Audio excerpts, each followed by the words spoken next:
Andhra Pradesh assembly deputy speaker ఉండి MLA Raghurama Krishnam Raju చుట్టూ రాజకీయ వివాదాలు ఎప్పుడూ ముసురుకుంటూనే ఉంటాయి.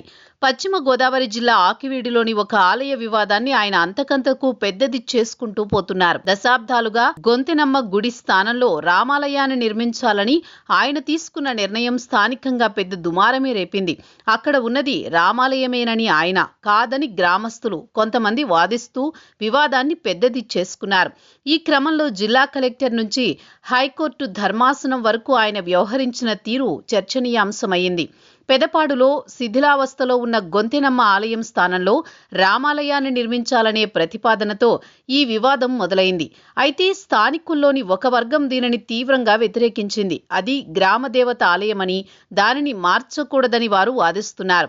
ఈ క్రమంలో ఇటీవల శ్రీరామనవమి వేడుకల సమయంలో రఘురామపై నిరసనకారులు దాడికి ప్రయత్నించడం, పోలీసులు జోక్యం చేసుకుని ఆయనను సురక్షితంగా బయటపడేయడం సంచలనం సృష్టించింది. తనపై జరిగిన దాడిని ఆయన తీవ్రంగా ఖండిస్తూ దీని వెనుక కుట్ర ఉందని ఆరోపించారు. ఈ వివాదంలో అధికారుల తీరుపై కూడా రఘురామ తీవ్ర అసహనం వ్యక్తం చేస్తున్నారు. ముఖ్యంగా జిల్లా కలెక్టర్ స్థానిక అధికారులను ఉద్దేశించి ఆయన చేసిన వ్యాఖ్యలు వివాదాస్పదమయ్యాయి. తన నియోజకవర్గ అభివృద్ధికి అడ్డుపడుతున్నారని అధికారులపై విమర్శలు గుప్పిస్తూ కలెక్టర్ వంటి ఉన్నతాధికారుల ఆదేశాలను కూడా ఆయన బేఖాతరు చేస్తున్నారన్న ఆరోపణలు వెల్లువెత్తుతున్నాయి. రాజ్యాంగబద్ధమైన పదవిలో ఉండి అధికారుల పట్ల ఆయన వ్యవహరిస్తున్న తీరు సరికాదన్న అభిప్రాయం ఎక్కువగా వినిపిస్తోంది. ఇదే అంశంపై హైకోర్టులో దాఖలైన పిల్ విచారణలో జోక్యం చేసుకునేందుకు రఘురామ ప్రయత్నించడం వివాదాస్పదమైంది.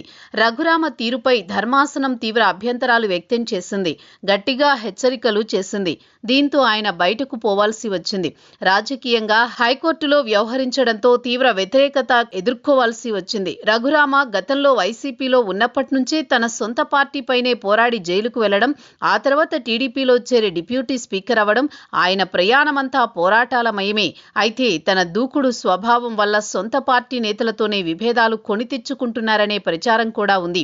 ఉండి నియోజకవర్గంలో పాత టీడీపీ నేతలతో ఆయనకు పడడం లేదని, వారి ఇళ్లు లేదా కార్యాలయాల కూల్చివేతలో ఆయన పాత్ర ఉందని ఆరోపణలొస్తున్నాయి. ఇన్ని వివాదాల మధ్య ఉన్న తన తీరు మార్చుకోకుండా దూకుడుగా ముందుకెళుతూనే ఉన్నారు.